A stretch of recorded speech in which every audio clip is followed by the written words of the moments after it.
pleasure to be here tonight, and I'm glad to see so many of you have come out for this talk about Groton Bank. Groton Bank is often a part of our town that seems to be forgotten these days. And so I want to focus on tonight why the history of Groton Bank is important. And I'm just curious, do some of you in the audience have a feel as to why Groton Bank is important in the history of our town? Well, think about that. There are really a number of major chapters that I would like to go over this evening. And Groton Bank is, first of all, important. Well, before we do that, let's say define what is Groton Bank. This is not Chelsea Groton Bank. This is the Groton Bank along the water. And Groton Bank was the colonial settlement on the east bank of the Thames. And in early times, in the 1600s, this was part of New London. Groton was not the name. The Pequot colony, after John Winthrop founded it in 1646, extended for 4 miles on each side of the river. So this was simply known as the East Side or the East Bank. It wasn't until about 1905, when Groton became a separate town, that carried on then to the terminology Groton Bank, which stuck with the village as the prominent name for most of its history since then. Biers, this is a map from Biers, Ellis and Soule, which is one of the authoritative atlases of the southeastern Connecticut back in 1868. And I know you can't read all those names, and that's not the purpose of it. And you have, when you are interested, you have a copy to take home. But the important thing I want to make in regard to this map is that Groton Bank is really a relatively small area in our town. It says 45 rods to the inch. Well, this is, that's on the original. The ones you have are a blow-up, so it's more like 1 1/4 inches. But nevertheless, if you go back to the original, the distance from the top of the map to the bottom, which you have and is missing here, is approximately 1.3 miles. And Groton Bank is very much along the bank of the river, and it only goes in for 1/4 to 1/3 of a mile. That total area from here down into here and back up is only 4/10 of a square mile. That is, the area we're talking about tonight represents 1% of the area of the town of Groton. 1%. And I would argue that this 1% probably has the richest history of any other 1% you're going to find, and even more so than any other section of the town. Let's see whether you agree with me at the end of the evening.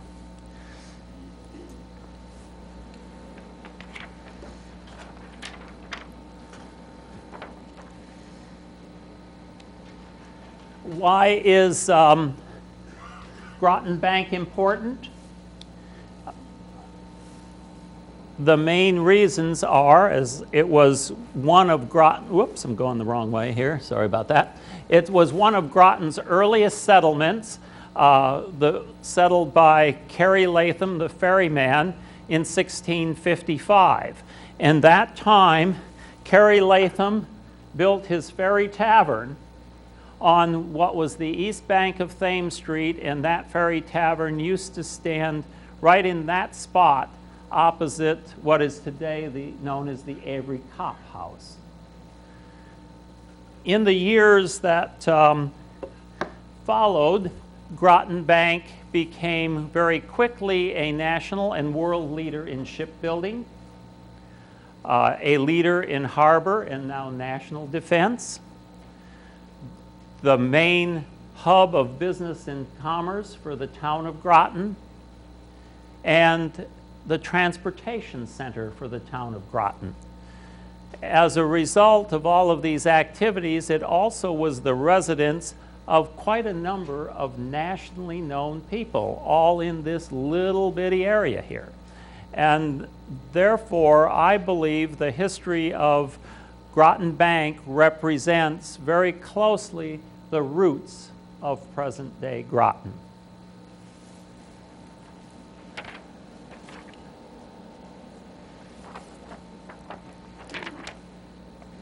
Let's look at what I would call the first chapter in Groton Bank history, that being shipbuilding.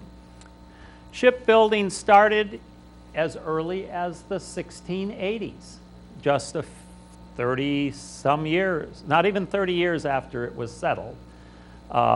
And the major shipbuilder in that time was Captain John Leeds, who had come in from England and built ships for the coastal and transatlantic trade. And two of them that we know of were the Trial and the Swallow, which was a brigantine and a large sloop. And these were built south of the ferry lot, right in this area here. Now, Carol Kimball, who you all know as our town historian, would say John Leeds made his money the old-fashioned way. He married the daughter of the wealthiest man in town, who was this guy, Kari Latham, who was the settler. He owned a great part of that land. He ran the ferry back and forth, and he had the land which John Leeds started to build ships on.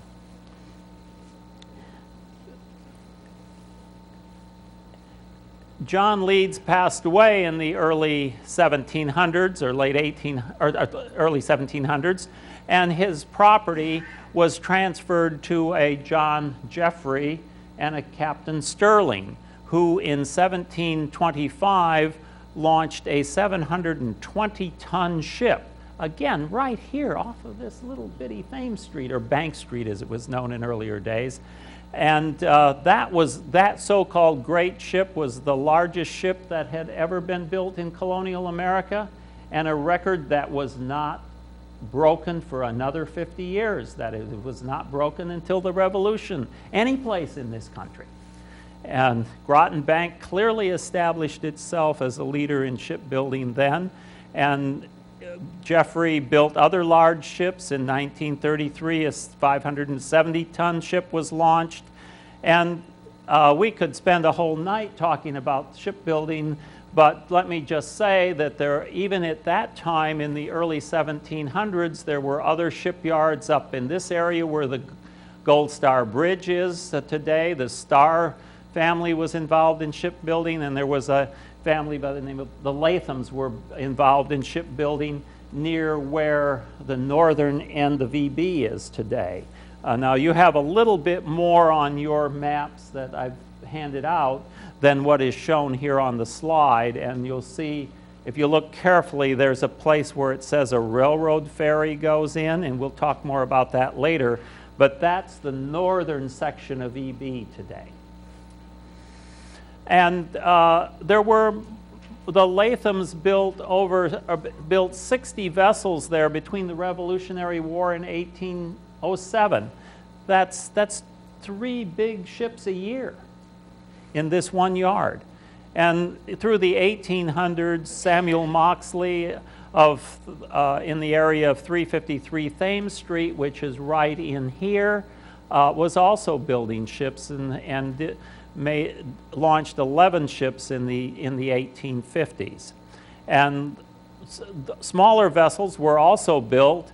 The Fergusons, who had a yard up here, I don't know if any of you know Carl Safford, but the Fergusons were his ancestors, and his house was up here, is still there at 137 Thames Street, right about in that area of the map. So it is very clear that Groton Bank was important in shipbuilding in the colonies. Shipbuilding had started in New London in the 1600s, but New London soon realized that the deep water and the shore and the lumber that was available here was better, and shipbuilding never really caught on to stay in New London. And of course, other parts of our town, like Mystic and Noank, have had a heyday in shipbuilding, but it was relatively short-lived. In the late 1800s, Groton Bank has gone on already now for a couple of centuries, and we have another century to go.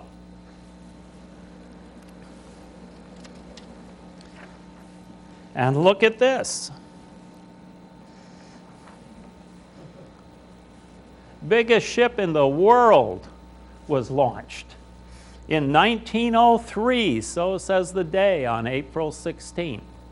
And that was a ship called the Minnesota, some 20 ton. It was the largest steel freighter in the world, launched by Eastern Shipbuilding, which was at that time located on the Groton Bank map at the point where you see that railroad ferry come in to the northern end of the EB property today.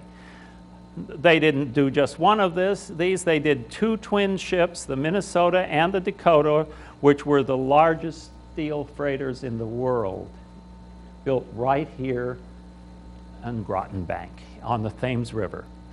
Well, of course, in more modern times, we all know the role of EB in shipbuilding. Diesel submarines were built during the war, and the first nuclear submarine, the Nautilus, was christened in 1954, and followed by many, many other nuclear submarines. So, I hope there is no question Groton Bank played a leading role in shipbuilding for more than 3 centuries.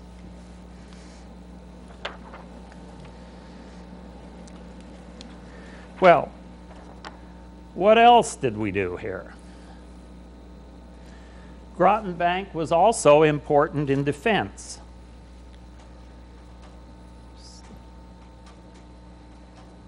And Fort Griswold, this is a photo of about 1890, showing the now ruins of the 200-and-some-year-old fort already. But Fort Griswold was built here, and it was hardly an accident that it was chosen to be built here. First of all, just look at the view you have down the harbor. Now, granted, this was taken from the top of the monument, which helps, but nevertheless, even if you stand in this area today, if it weren't for the buildings and trees that we have, you would see a very similar view from this point on the fort today. The fort, of course, was built in part because we had, believe it or not, a very famous patriot that lived on Thames Street as well. His name was Thomas Mumford, and he lived in the vicinity of the corner of what's Broad and Thames Street today. He was active in the 1760s, protesting things like the Sugar Act and the Stamp Act. He was active in the Connecticut militia and sending them up to Boston in the days that Paul Revere needed them. And he also was one of a group of 11 people who plotted the successful takeover of Fort Ticonderoga. And he lived on Thames Street. And the other thing that would have prompted him to do this, or to recommend this, was he was a privateer. Privateers in those days were ships that were based, I don't know if they were officially licensed, but they were given permission to break the law as long as they were stealing from the English. And so New London was a very successful harbor for privateers, and Thomas Mumford was invested in 7 or 8 privateer ships, which of course he naturally wanted protected. So was it any surprise that, also being a member of the Connecticut Colonial Assembly, that he proposed a fort should be built in Groton? And his proposal was immediately accepted. Fort Griswold was started in 1775, and this upper part, which we know from colonial times, was pretty much finished a year later.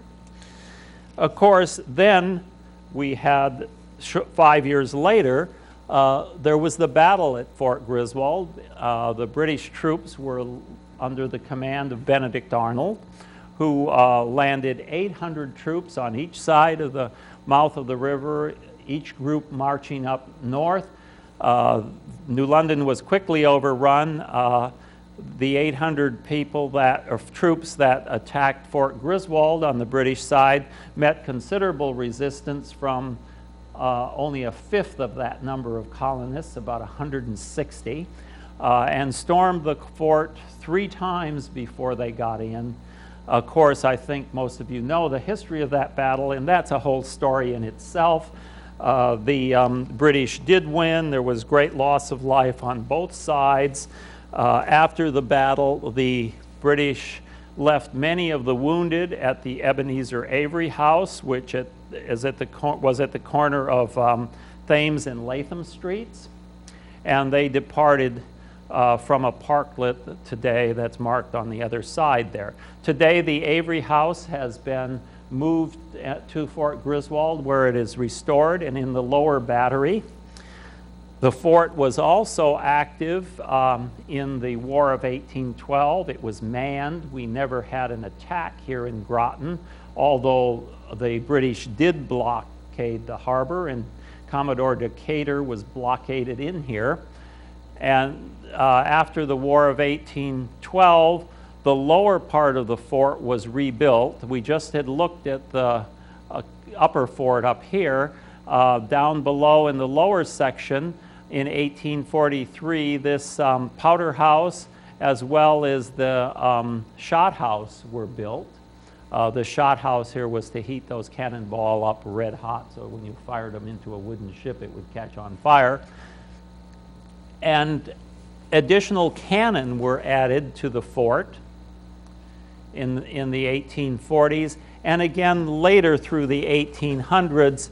And this is probably what the fort looked like at the time of the Spanish-American War. A great number of cannon on heavy embankments along the river.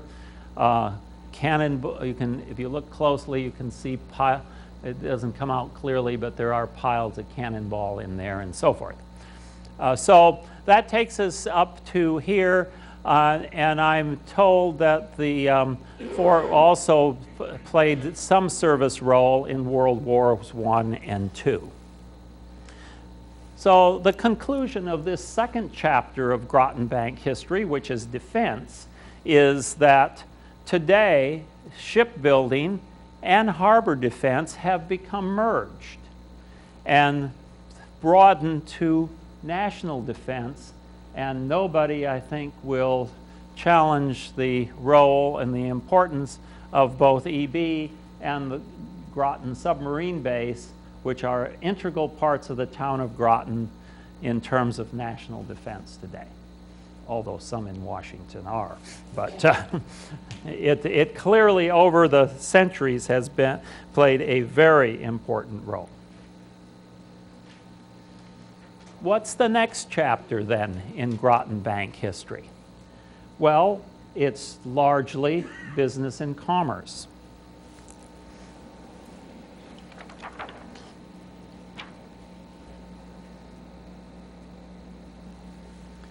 We've talked about shipbuilding as one form of business, which was going on since the 1680s. But there was another business going on, and I should preface this by saying much of the business and commerce parts of Groton Bank's history were connected with New London, and New London was often the leader in these, but Groton Bank played an important role. Even in the late 1600s to the War of 1812, when the West Indies trade was big in this area, there were wharves and warehouses and shops and stores on Groton Bank along the river here, scattered among those shipyards. And Groton Bank was also active in coastal trade and shipping, with shipping goods to such places as Boston, Massachusetts, Newport, Rhode Island, New York City, of course, and Virginia. And then came a lively era of prosperity when we had lots of whaling and sealing. New London was, in this period, the number 2 or number 3 leading place in the country for whaling and sealing. It was second only to New Bedford, and occasionally it got knocked to 3rd place by Nantucket. But Groton Bank played an instrumental role in that as well, because many of the sea captains who sailed out of New London lived here on Groton Bank. And later on, some of those and other people, also as part of business and commerce, became the Groton Bank bankers, but they didn't work in Groton Bank. To my knowledge, there was never a bank on Groton Bank. Some of you are natives. Can you tell me I'm wrong? But I don't know of any bank that was ever on Groton Bank. And the bankers of Groton Bank took the ferry over and worked in New London in major banks. New London was where the real money was in those days. And one of those characters was this guy.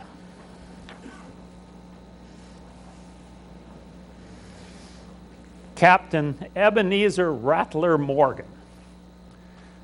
He was very successful in whaling. In fact, he went out to sea in 1863 and came back. That is, he left his house here on Broad Street. He went out to sea in 1863. He came back 15 months later and sold his cargo for a profit of $115,000. Now, we don't sneeze at that today, but that was real money in 1865. 100,000 doesn't really go that far anymore. And then Captain Morgan did a number of other things. He was in the Alaskan business. He was also the first man to plant the American flag on Alaskan territory. And from there, he went into banking. And of course, naturally, he built a bigger house, which is here on Monument Street today. And in 1890, when he died, he was a millionaire. Not too shabby for those times. But his record was soon broken by another Groton banker who lived down here, that being Captain William H. Allen, who went out to sea about a year later and spent another extra year or so out there, but came back in 1866 and sold his cargo for $417,000.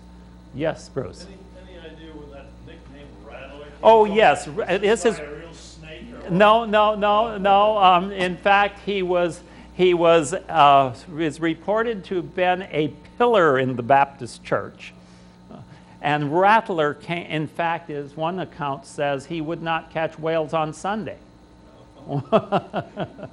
But Rattler was the nickname because of the rattling good stories he could tell. Thank you. So that brings us then into through the era where we had lots of business and commerce going on along here too. I would like to point out, however, that although I've pointed up here and to Rattler living up here and others, the history of Groton Bank until 1800 was basically the history of Thames Street. People didn't start to live up on these streets in any numbers until the early 1800s. Granted, there were a few houses out on the hillside, like this one, which is the Joseph Latham house, built in 1717, which is still there today. But it was pretty void of houses. The activity was Thames Street, or Bank Street, as we know it then. Okay, so we played an important role in business and commerce, which even set worldwide records in terms of whaling successes.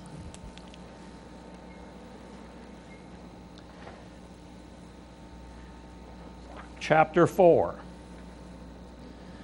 with a result of all of this activity, Groton became a transportation center as well. Now, the first person who probably ever settled in Groton was a man by the name of Edward Messenger in 1651. And he was the first ferryman, but he does not appear to have been or settled in this Groton Bank area. And furthermore, he didn't stay here very long. He left and went someplace else. So in terms of our Groton Bank history, the first permanent settler that lived here, as I said, was Kari Latham, who built his ferry tavern in 1655, and that was over here opposite the Avery House. Now, when you think of ferries today, of course, some of us have been on the Sassacus in the comfortable reclining seats and so forth. What was a ferry like in 1650? My goodness. Edward Messenger's ferry was a canoe, a dugout canoe, rowing across the Thames. And Kari Latham received the ferry contract in 1655, and one of the reasons he moved here, there were two requirements on that contract, and maybe more, but two that we can talk about with certain. And one was it was required that he live on Groton Bank, because evidently Messenger hadn't done that. And also that he had to have a ferry big enough for man and beast. Evidently Messenger didn't have that either. And so Kari Latham had one horse canoe and three smaller canoes. That was the Kari Latham ferry service in 1655 and for many years that followed. Now, I have enough of a time staying up in a canoe by myself. I'd hate to be in one with a horse too. So this was primitive stuff. And as I said earlier, John Leeds, who made his money the old-fashioned way, then took over the ferry service from Kari Latham, his father-in-law, in 1681, and ferry service continued.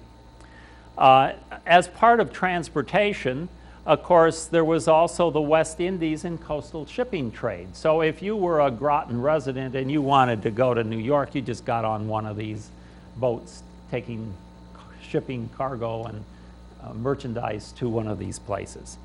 And in 1821, there was an advance in the ferry service. A larger ferry was employed, and it was now propelled by 4 blind horses running on a treadmill. I mean, that's an advance, but anyway, it was a bigger service. 4 blind horses on a treadmill. Well, because the ferry was bigger, stagecoaches could now be taken across the Thames River for the first time. In this day and age, we forget about those things, but stagecoaches were about the only form of transportation. If you wanted to go from New York to Boston, you had to take a stagecoach unless you just rode your horse. Stagecoaches could now leave New York City at 6 a.m. in the morning and get to Boston by midday the next day. Sometimes Amtrak doesn't do that well, but most of the time it's better. But so this was a slow process, but the Thames River here was a great barrier to transportation. And as you think about it, this is the widest river on the Connecticut shore, and in fact the widest river between New York and Boston. And so it literally stopped transportation in terms of efficient transportation going to those places. But we're progressing, and the first steam ferry was introduced in 1849, and I don't know if it landed at that time at Thames and Pleasant Street, but as you can see from your map, in 1868, the date on this map, the ferry line to New London came in at the end of Pleasant Street here. Previously, I'd said Kari Latham's ferry was up in here, And we will see shortly that the ferry later moved to the end of School Street. I don't quite know why all of that moved, but it would stand to reason that bigger ferries and different ferry operators who own different parcels of land would move it from time to time, and those were probably some of the factors. And then also another advance in transportation in our history was the first railroad ferry, which was a steam ferry between Groton Bank and New London, was introduced in operating in 1859.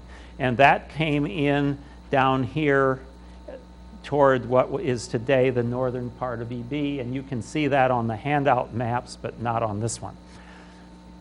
Well, that was another important advance because by the early 1850s, train service had come from New York as far as New London, but it had not yet crossed the Thames River. And there was just kind of a gap between New London and Stonington in terms of going any further. Some trains just went up the Thames River and went north from there. So this was an important thing. The steam ferry was introduced, however, it only took railroad cars and their passengers across. The engines, there were engines left on both sides. They were too heavy to put on these early ferries. And so you would take the train, and there were also ferries at the Connecticut River and bridges there earlier than here. And so you would take the train to New London, and your car would be pushed onto this ferry, and you'd be taken across the river in all kinds of weather, and sometimes bumping into the shore. It could take hours to get this thing lined up properly to get those cars back off. And the famous author Charles Dickens took this ferry across the Thames River in the 1860s and wrote a very unflattering account of that trip for those kinds of reasons. This was not an easy, fun thing to do necessarily.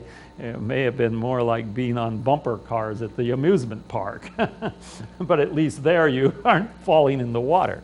But a very large number of cars were taken across for a period of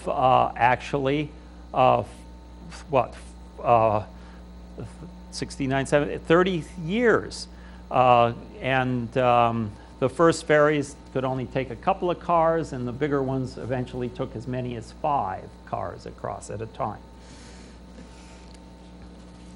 But things did advance. And in 30 years later, in 1889, the first bridge, railroad bridge, was built across the Thames River.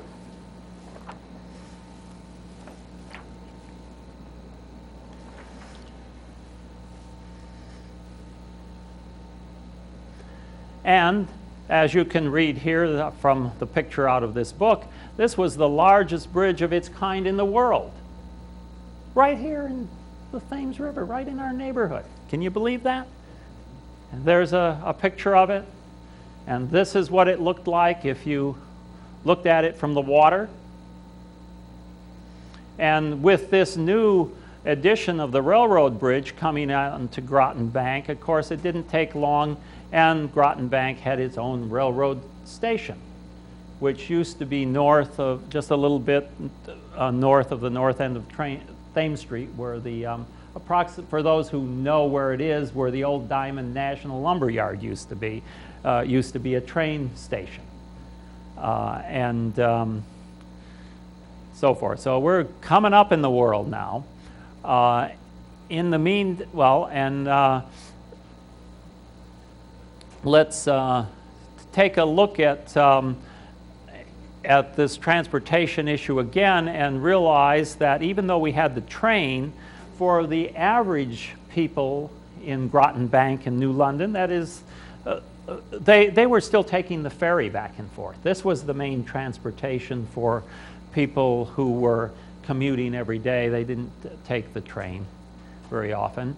And that ferry came in in 1900 at the bottom of School Street, in a place referred to as Ferry Landing back then.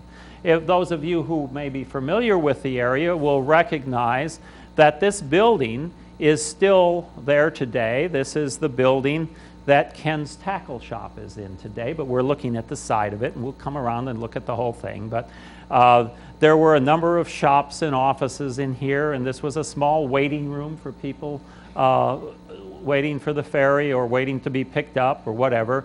And this was a postal and telegraph office. That building actually stood there till about 1970. It was still there when I came to Groton. This is another picture of the Ferry Landing. This was the hub of activity in Groton in those days. This is where it all happened. Just take a look at it closely. This was a new building built by Carlos Allen in 1898, and the ferry, you can see the smokestack for the steam smokestack for the ferry right there. That waiting room, horses and buggies and so forth, lots of activity. And you walked up from the ferry and you could get on the trolley in 1904. And these trolleys ran from Groton Bank to Mystic. And Pequannock was a big trolley hub, and so that was a major form of transportation other than your horse and carriage if you lived near the trolley line. So that gives you a little flavor of what everyday transportation was like. Let's pause a minute and see what else happened at this ferry landing. Well, as I said, it was Carlos Allen's grocery stores and provisions. Biscuits were just a nickel back then. And there's a pool hall here. You could evidently spend your time playing pool, waiting for the ferry or waiting for your Aunt Millie to pick you up or whatever the case may have been. This was the place to get all your goodies that you needed. You just stepped into Carlos Allen's store. Note this is before electricity. But it didn't change much with electricity. You can see the electric light bulbs here. Yes? My mother took the trolley from the Pequannock Bridge in 1910 to 1914 across the river to W. Mott for 4 years. I hear lots of people talk about this transportation, and of course in earlier times another form of transportation in the winter was people walked across the river because it froze. And Thomas Mumford, who I spoke of earlier as the Patriot, is recorded in history of having had a wedding for his daughter on Groton Bank in the winter, and the guests walked over from New London. There was a storm and the ice all broke up and they couldn't get back. So he had a house full for days. But anyway, just a sidelight. So this is this ferry service that was so important, and various shops like Robert Dennison was a house painter and paper hanger.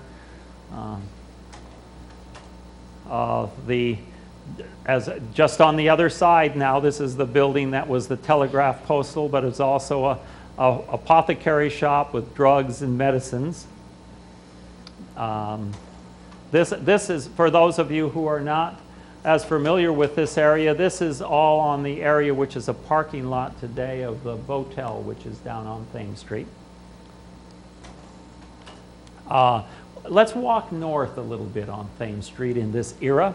And we would see immediately north of the ferry landing the office and the shops of the Marquardt brothers. They were major builders of houses and even larger buildings in Groton. They, for example, the Marquardts built the Congregational Church up on Monument Street.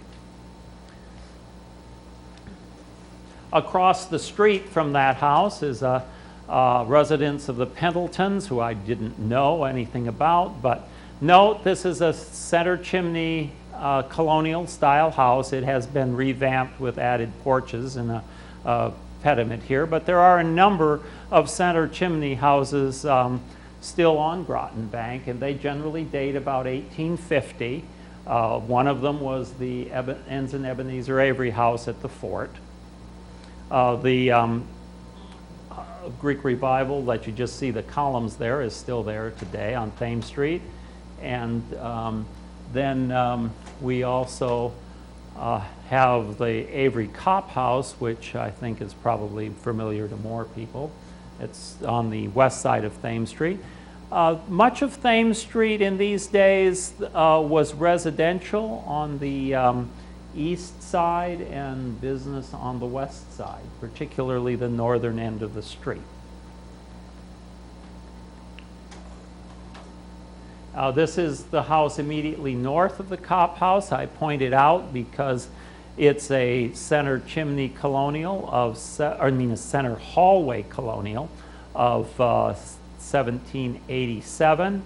It was the house built by Rufus Avery, who was a defender at Fort Griswold and the first man to see the British fleet off our coast on September 6th in 1781.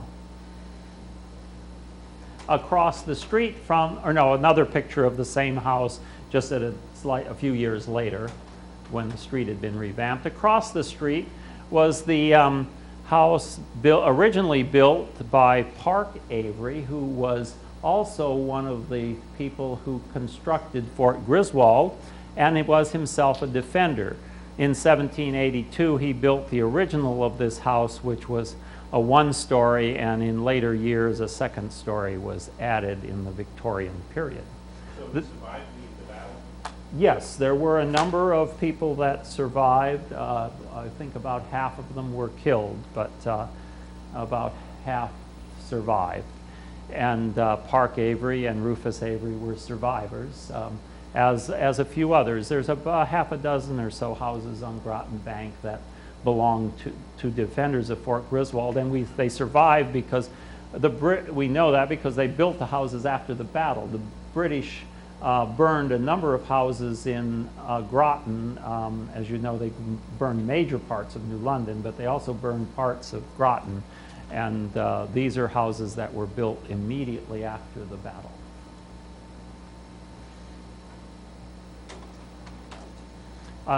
This is just an interesting, different form of architecture.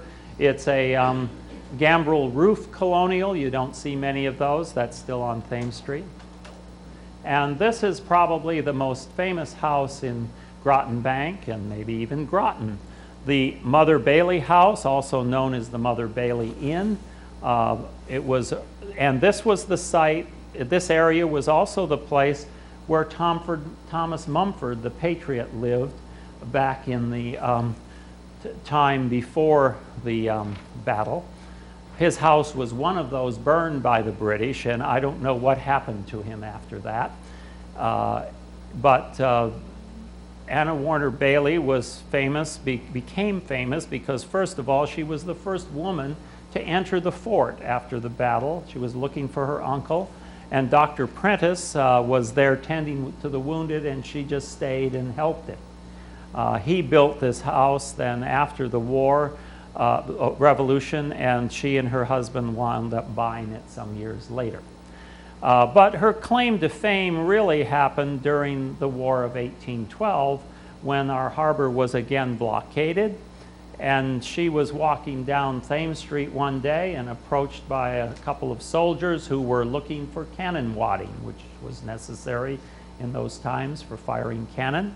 And she immediately, in the middle of Thames Street, just took off her petticoats and gave them to him. Well, I mean, that was pretty risque in 1812. Might even be now, but anyway, she received national publicity for this. And as a result, she was regarded as a heroine, and she was visited in this house by Presidents Jackson, Monroe, and Van Buren, and 2 times by General Lafayette. So she got lots of mileage out of those petticoats. Is that the house that's on the corner of Roth Street and Thames Street? That's correct. It's the southeast corner. Built in 1782. Another view of the same house with a more recent postcard, a little bit of coloring there. And next house north, which is still there. Sorry for the quality of the picture, but you know, we can't always choose when we're looking for old pictures. This was the house of Congressman Noyes Barber. Congressman Barber, was an interesting character. He started in business when he was 11 years old and was soon in the West Indies trade. He became a major in the Continental, I think the 8th Regiment of Connecticut, defending the coastline in the War of 1812, served in the legislature, and in 1821 was elected to the U.S. Congress and served there for 7 years. He was a good friend of Admiral Decatur, who was blockaded in the harbor, but I guess that worked out okay because they would party in Congressman Barber's house. So anyway, Barber was elected to Congress in 1821, served 7 terms, and in 1824 was one of those rare occasions when the presidential election was thrown into the U.S. House of Representatives because there was no decisive vote. Congressman Noyes Barber was what was in those days called a Jeffersonian Republican. But his friend was John Quincy Adams, and who was of the opposite party. But he decided he would vote for his friend, crossing party lines, which caused quite a stir at that level. But anyway, he died in this house about 1844. The house is still there today. Okay, as we're going, we've had this, Congressman Barber was also the son of one of the earlier ministers of the Congregational Church. And this is the we know the Congregational Church on Monument Street, but this was which was the 4th meeting house of that church. This was the 3rd meeting house, and it was built on Thames Street in 1833.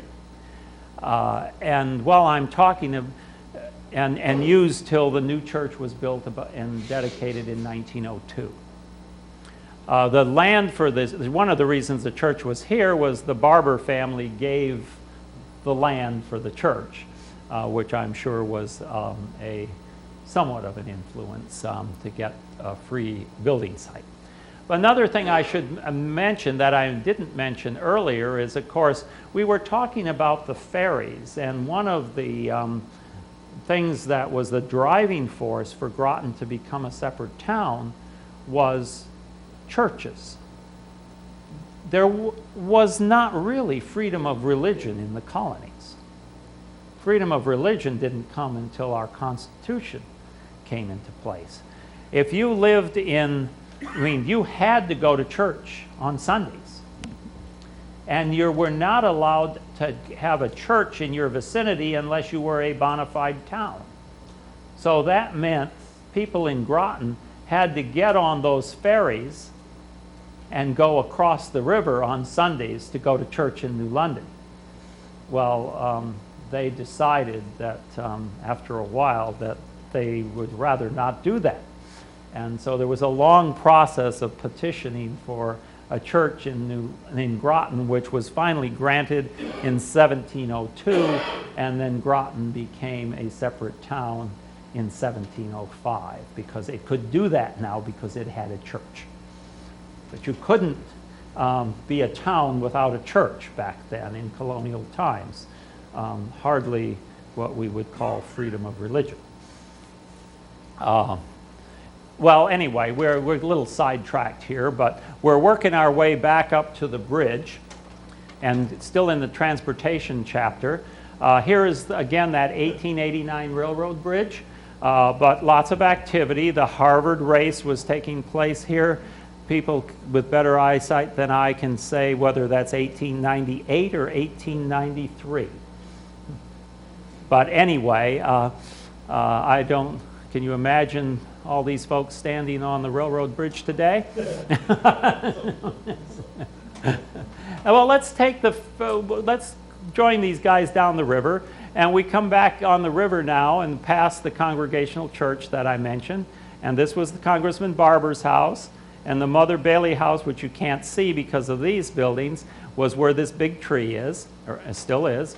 And here we come behind the Ferguson house, which is at 137 Thames Street today. This is where the Fergusons built a number of yachts and sailboats in the late 1800s. There's still a marine railroad in back of the house for launching these boats. And the Fergusons also built a yacht for Mr. Plant, or a small one. Mr. Plant had huge yachts, but now if we find ourselves in New London and we want to get back to Groton, well, you go down to what was called the Parade, or the old depot, which is where the train station is today. And you could hop on any number of steamers going lots of places, and including there was the ferry to Groton right here. And so let's get on the ferry and go on over. This is the Governor Winthrop ferry. It's going to take us back. You can see the monument here. The Groton shoreline, even here in 1900, looks pretty much the way it does today in the Groton Bank area. Getting closer. And of course, my room here is in Horace Newberry's house, and Horace is here this evening. I don't know if he's going to let me stay there, but it's there. And as we get closer, we have a close-up of the ferry, and we're coming into the ferry terminal now, which is still by Carlos Allen's grocery store. But and not everybody, of course, was into this new ferry service. Some people still rode across the river on their own, and others sailed. But as we come back in to Thames Street, let's imagine ourselves now walking south on Thames Street. This is the building which I'm sure most of you know today, because it's Paul's Pasta. It was most of its life, it was either a tailor shop or a dry goods store, which it still was when I came to Groton in the 70s. Or was in there in the 70s, I should say. This is an earlier photo. The street is the O'Brien residence, large house, still there today. And back up here on the hill is the house of Captain Jason Randall. He was a quite wealthy captain, making his money in the trading of coal and other commodities.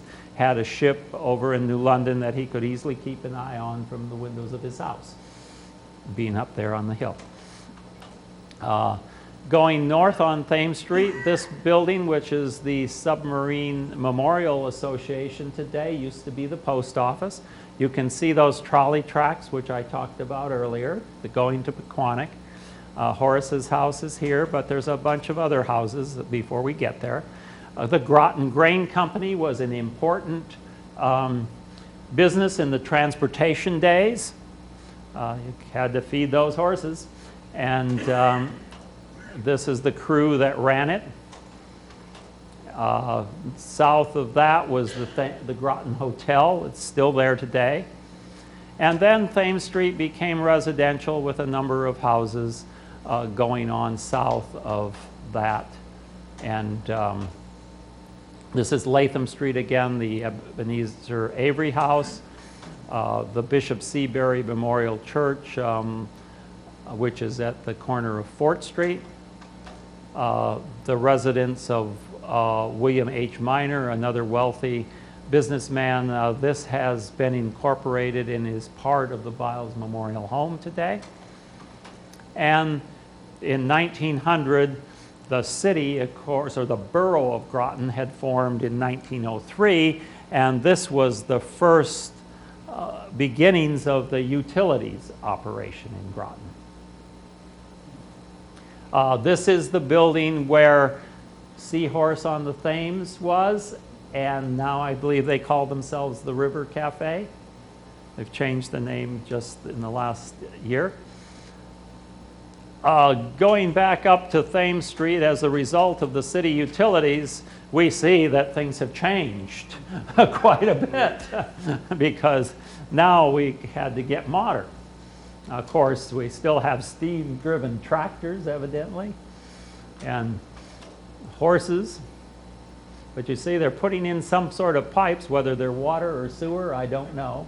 But that was one of the driving forces as to why the city became what it did. The residents of this area were, it's a small area, it's compact, and in 1900 they began to want to have some modern conveniences like sewers and public water and sidewalks and paved streets. And so they basically said, we'll form this borough and tax ourselves to do that, and the rest of the town won't have to pay for it. And that's what happened, and the borough of Groton led to the city of Groton, and now the city utilities are quite a large operation that sells water to Fisher's Island and Ledyard, and I mean water, but electricity to Fisher's Island and other places. So anyway, this is the beginnings of some of that city utilities operation. Whoops.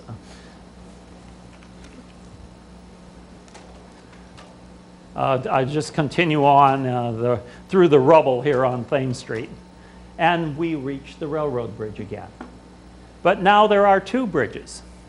And we're in the year 1919. A new railroad bridge was put in. And the original railroad bridge was converted into an auto and trolley bridge. That it was resurfaced, and this is what it looked like. And it came right out onto Bridge Street, and hence the name Bridge Street. That is, the traffic came right into Groton Bank. However, this was not completely free of problems that we experience today.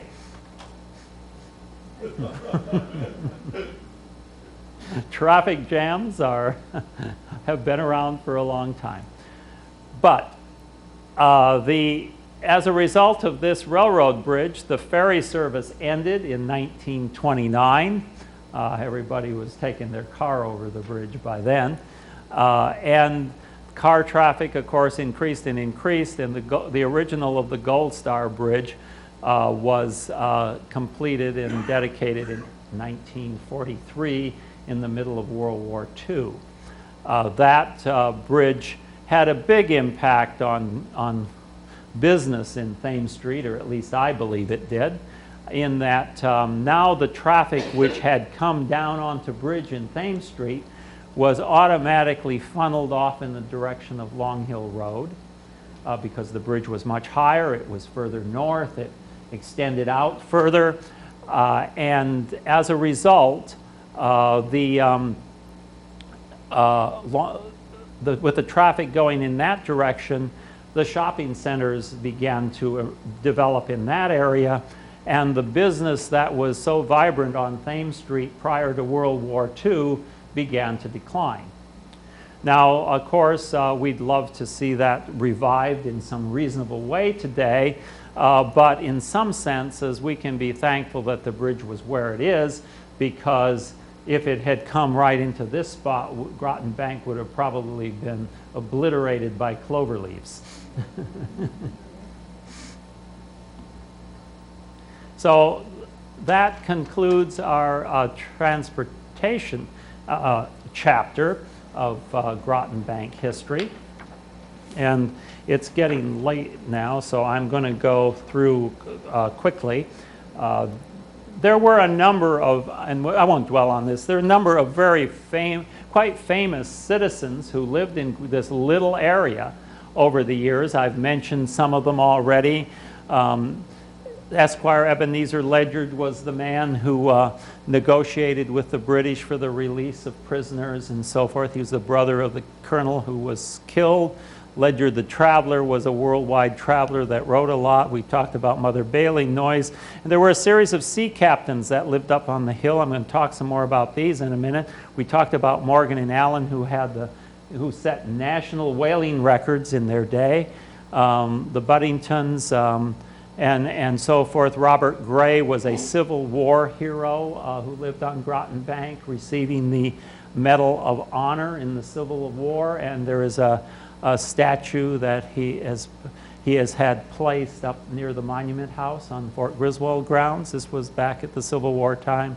Hubbard D. Morgan, a famous businessman. Frederick Bill, who was a retired businessman, philanthropist, who gave not only the Bill Library, but the school, Bill Hall at Connecticut College, and so forth. And Abby D. Slocum, who was the designer of the Connecticut state flag and also a fairly active gal in her own right. But these are just a sampling of what this neighborhood was like in the 1800s and late 1700s. Yes? There's two spellings of Buddington. Is that a typo or were there No. two different Buddington? I'll explain it. Well, no, I'll just explain it right now.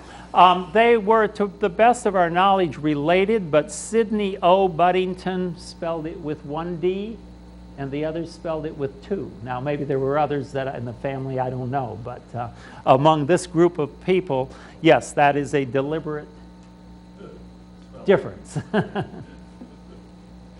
Whoops. So now, let's take a quick whirlwind tour up the hill again. Monument, which was then known as Prospect Street, because Monument Street was a new street in 1850. School Street's been there a long time. We'll just look at that a little bit. Down to the Joseph Latham House. We'll come back, go north on Monument Street, a little bit on Broad Street, come back down Ramsdell Street, which wasn't even there in 1868, and then make a quick run for the fort where there's some things happening that we want to get there in time for. So, quickly, if you looked up Latham Street, this is what you saw. At the top was the Dr. Winship residence. This is the house, which has been modified, but is still there today. But it didn't always look like that. It was a Federal-style house built in 1852 for William Smith and his brother. And this is what it looked like originally. If you look carefully, you can see there are reminiscences. The chimneys are in the same configuration, and the well was there until a few years ago. This is a Federal-style house. This is directly across the street from the monument. But this was the back door of the house. Monument Street wasn't there when this house was built. The access was up Latham Street the way we came. And if William Smith looked out his back door, this is what he saw. The Groton in 1850, thereabouts, the Groton Monument. There was no pyramidal top on it. You see, it's just an open balustrade. You could walk up those 160-some steps and lean over the edge and look down 135 feet. That was changed in 1881 and enclosed. The Monument House was the caretaker's house. This is about 1900. The Groton Heights Grammar School is here, and the original building of the Bill Library is there. That was dedicated in 1890.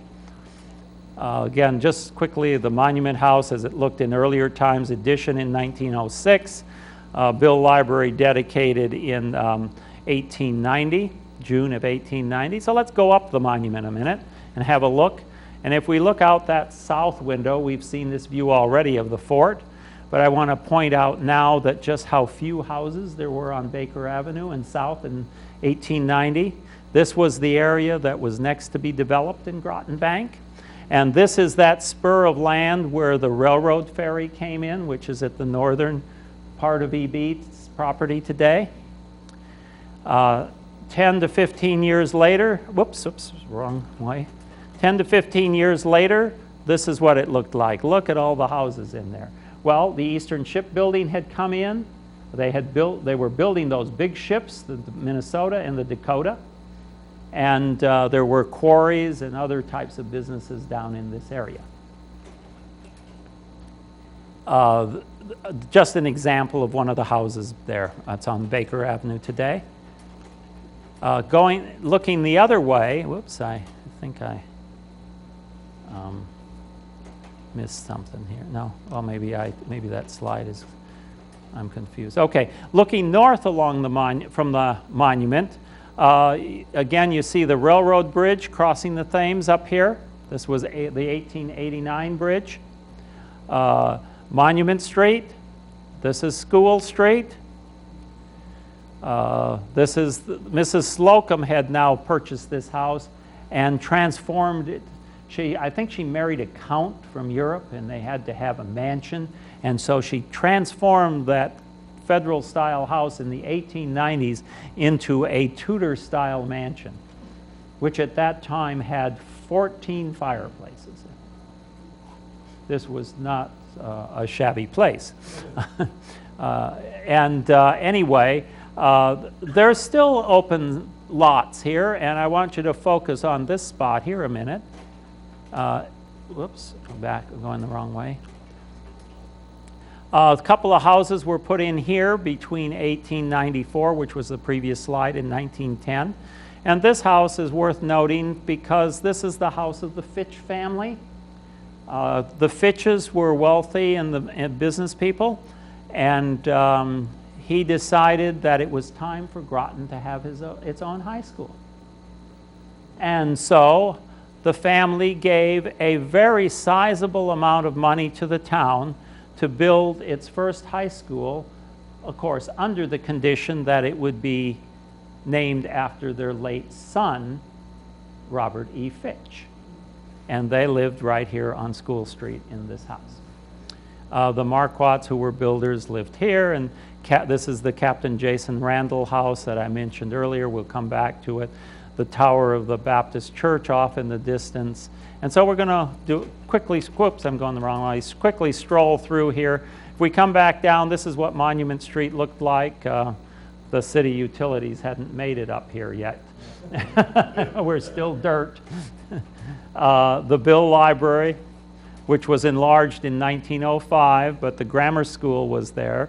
Now, Frederick, I should say, when the Bill Library was donated in 1890, to my knowledge, this was the first library building in the town of Groton. Mystic Noank was a couple years later, and the town didn't have a library like this at that time.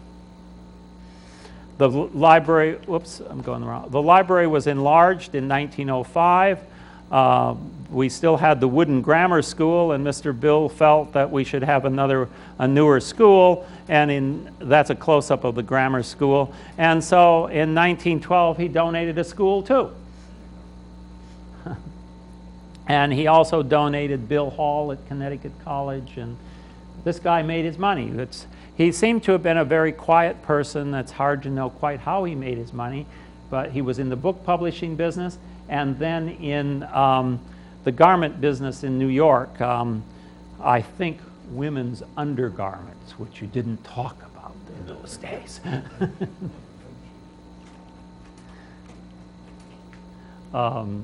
Elisha Minor House, he was an architect and home builder on Groton Bank. Hubbard D. Morgan, another prominent businessman listed here, quite well known. Another picture of his house. Further down on School Street, this is the building that the Subvets is in today, but this was Groton's first Union Hall, the ancient order of the United Workmen's Hall, if it was a Union Hall, but it was a workers' hall, erected in 1895. Going back up School Street to the Morgan House, and we'll turn left and go on Monument Street. You can see the door to the Congregational Church on this dirt street here.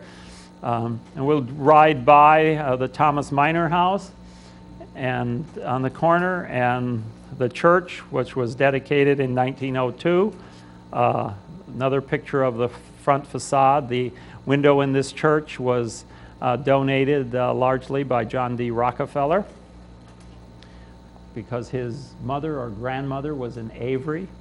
The Avery family was the founding family of the church.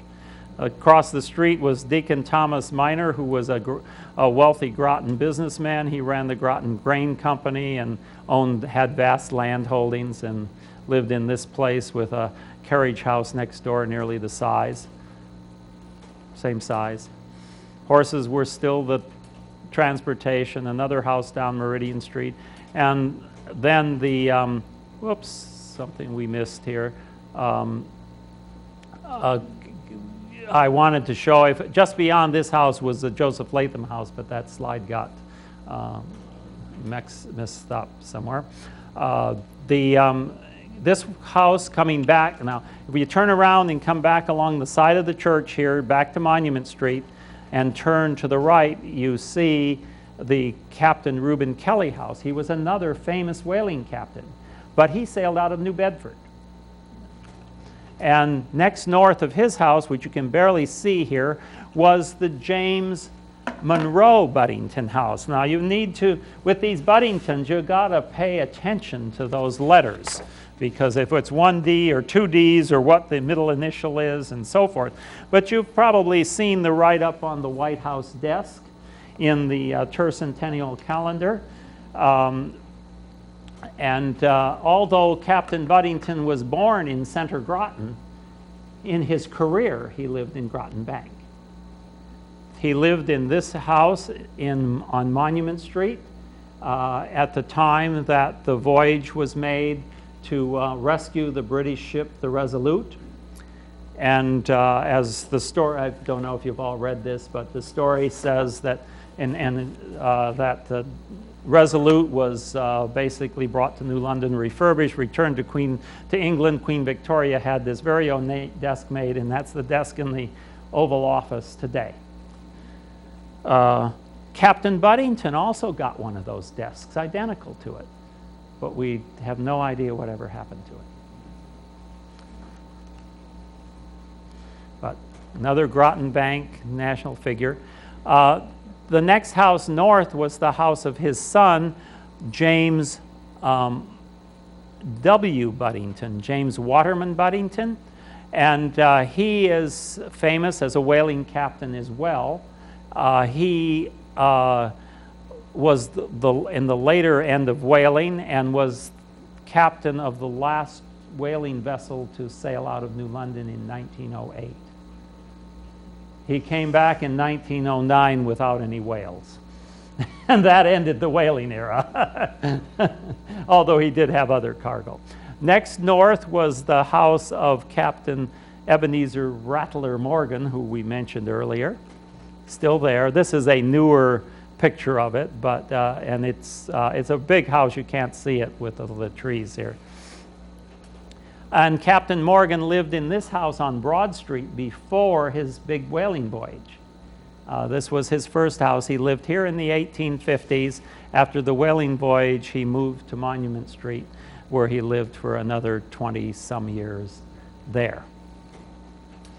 Another Captain Buddington, Waterman Z. Buddington, built this house on Broad Street in 1844, a Greek revival. At the time this house was built, he had a 10-acre lot because there was nothing on Monument Street in 1844. 10 acres. He owned 10 acres around this house in 1844. Across the street from him in the 1870s, Carlos Allen.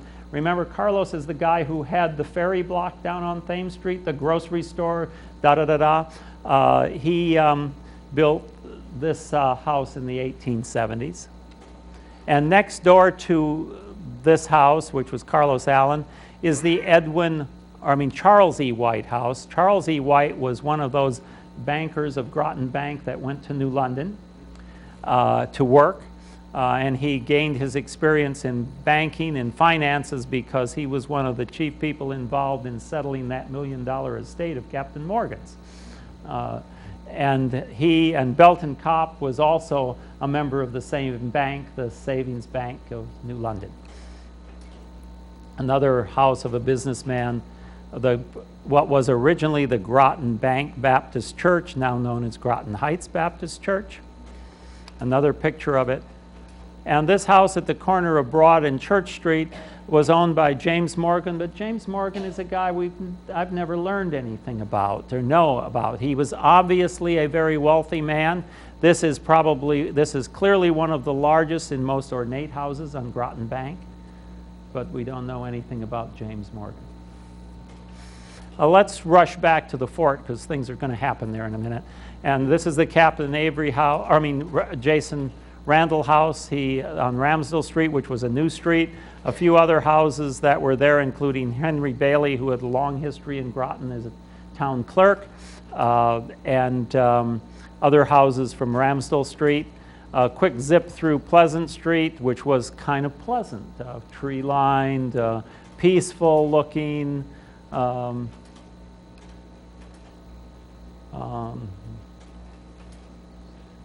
so forth, and the old fire station was at the end of the street. And Captain Reuben Kelly, the guy who sailed out of New Bedford, even built a little Greek revival down here just for his mom. And back up to the fort now, and let's wind this up before it gets too late. In 1911, there was a dedication of these new gates at the fort. The state had built these in the wall around it. And that was a big occasion to come to. Look at all the people that came to dedicate these gates. And even the U.S. president was there, I'm told. I think was Taft at the time. And it's probably somewhere in this group. If anybody knows who he is, let me know. I think he was a pretty hefty guy, as I recall. This guy looks slender. Again, 1911 here. But look at this picture. It's not a lot different than what we observe in terms of the next one. But what is the difference? We're now 1975. This was the first year that the Groton Bank Historical Association sponsored the reenactment of the Battle of Fort Griswold. And we got similar crowds. We had a real battle fought, as you can see. The British attacked, and it was kind of a massacre. But we used the southern part of the fort as the stage, because the British in history came over the southern wall on the third assault, and the northern part of the fort was used as the auditorium seating or standing area in this case. And just to bring you up to get a modern day feeling so you don't get hit by a horse when you leave here, let's go to color, and here you see the British coming up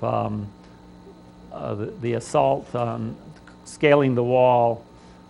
Pretty rough times there. Many of our colonists were killed, and Colonel Ledyard is still standing. But that then is an overview of the history of Groton Bank, and I hope throughout this that I have convinced you that Groton Bank has played a truly important role in the history of our town. This 1% of our land area is enormously rich in history. Shipbuilding has been there for 300 years or more. Defense for at least 200 years. Center of business and commerce for nearly 3 centuries, at least until the World War II period, and then it moved elsewhere. And of course, the transportation center in it that was the conversion point of ferries and railroads and roads and things. So the history of Groton Bank really represents what I consider to be the roots of the history of present-day Groton. And the nice thing about it is much of our old village still remains intact today. So with that, I'm sorry I took so long. I would like to thank you all for coming this evening. And if you have questions, I would be glad to try to answer them. Yeah.